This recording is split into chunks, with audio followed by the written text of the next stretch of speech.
আসসালামু আলাইকুম। I hope সকলেই ভালো আছে। অনেকদিন হয়েছে আমরা ফ্রেন্ড সার্কেল কোথাও বের হইতেছিলাম না, তাই সবাই একদিন প্ল্যান করলাম পদ্মার পার ঘুরতে যাব। তো যে ভাবা সেই কাজ, সকলে বের হয়ে গেলাম পদ্মার পার যাওয়ার উদ্দেশ্যে। আর ওই দিনের ওয়েদারটা সত্যি অসাধারণ ছিল, ঘুরতে যাওয়ার জন্য খুব সুন্দর একটা ওয়েদার ছিল। তো আমাদের সাথে যাইতেছিলেন আমাদের ভাবি। তো আমরা এমন ভাবে যাইতেছিলাম সবাই ভাববে আমাদের ভাবির নেতৃত্বে আমরা কোনো বড় একটা প্রোগ্রামে যাইতেছি। তো যাই হোক, কথা না বলে গানের মাধ্যমে পুরো ভিডিওটা এনজয় করি। छोटे छोटे सपने क्यों देखे, उड़ना है ऊंचा सोचे हम बड़ा, जाना है मंजिल तक तो चल जरा,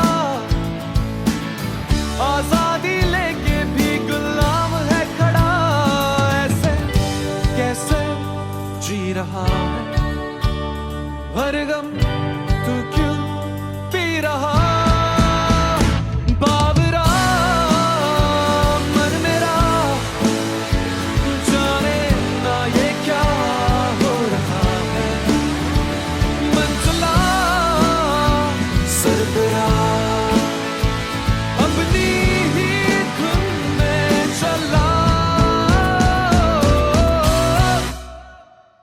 Whoa,